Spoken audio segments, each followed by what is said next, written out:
Wilson, and on this video I want to teach you how to be accurate, which means that you don't squawk notes, that you can hit every single note anytime that you want out of thin air or anything like that.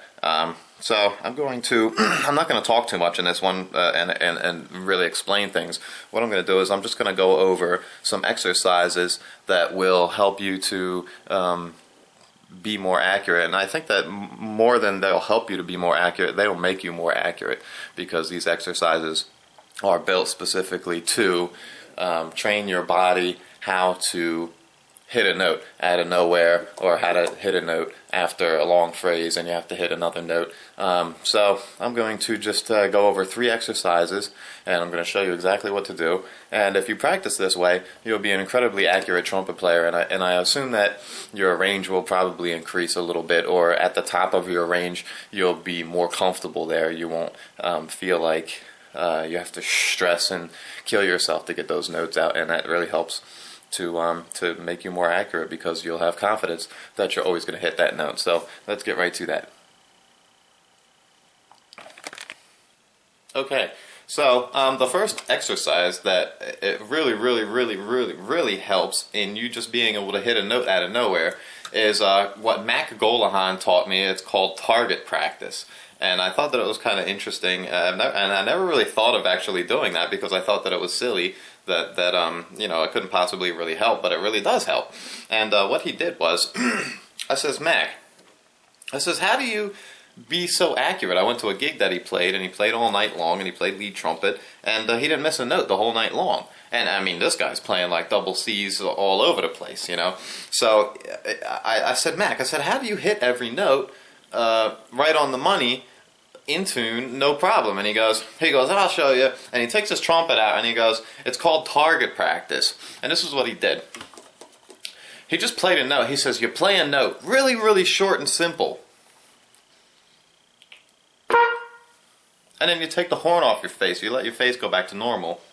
Maybe you go like this, or you talk a little bit or something, and then you play another note.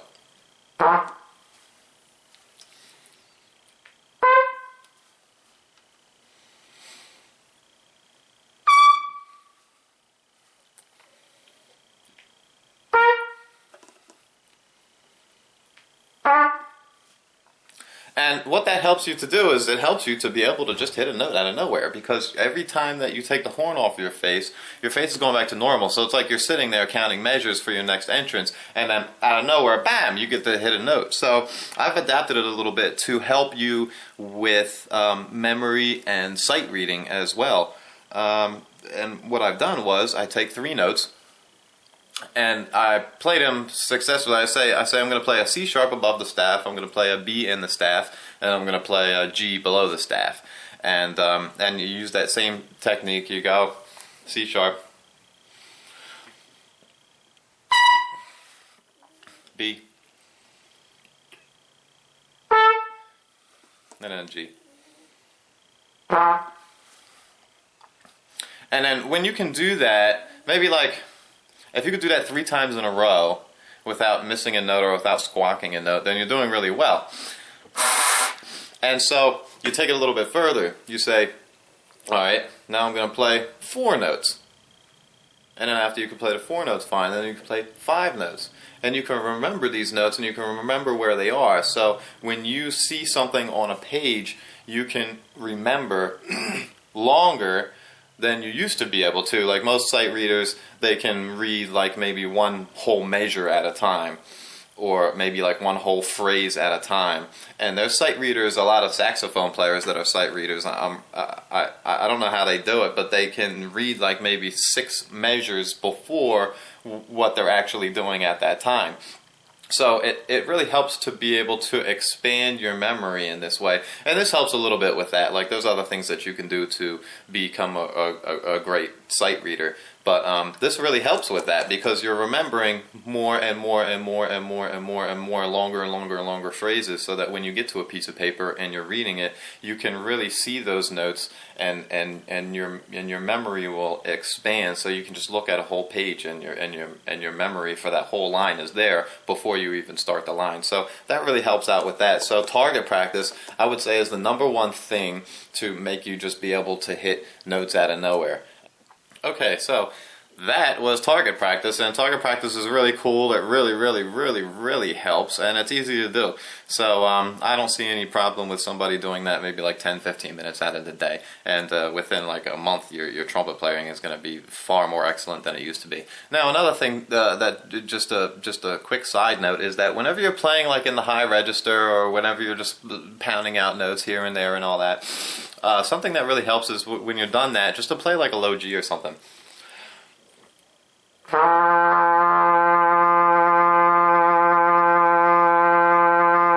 And what that helps you to do is it helps you to realign your airstream with the hole that's in the mouthpiece.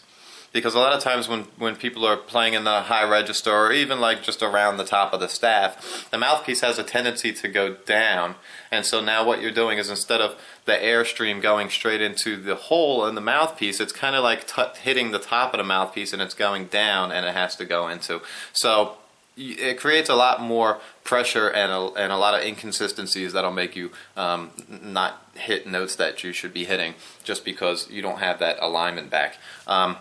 And so that really helps. So do that, whenever you're just playing around and you feel like something is wrong, just play a low G, and it'll align your airstream back up with your mouthpiece, and that really helps too. So the second exercise that I have for you is very simple. You just play a scale. At the end of the scale, you play the last note, and then you take the trumpet off your face, and then you play that note again. So for simplicity's sake, we'll play a C scale.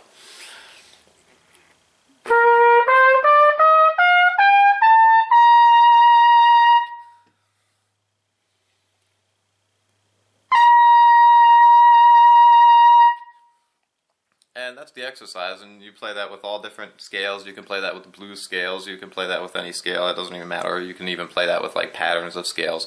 As long as you're hitting that last note, you take the trumpet off your face, then you put the trumpet back on your face, and you hit that same note again. That really helps with memory for that note after a phrase. And instead of just saying, okay, target practice, we're going to hit a C, bam!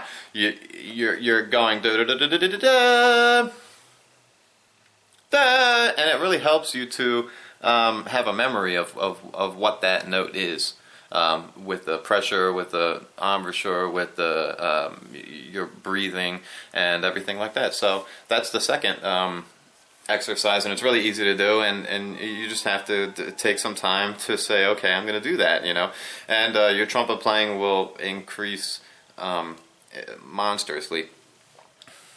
On to the third lesson. Okey Dokey. So the third exercise, it seems that a lot of trumpet players and a lot of players of anything can say you can hit a high C anytime you want. It's no big deal. But when you're playing with an ensemble, or you're playing a song that's fast, that you might miss that. Or that you might have a problem with your breathing, like like maybe you're breathing a little bit too late, or a little bit too early, or a little bit something, or a little bit something. So the best thing to do is to get one of these things, a metronome. And I used to hate playing with metronomes. I never liked it.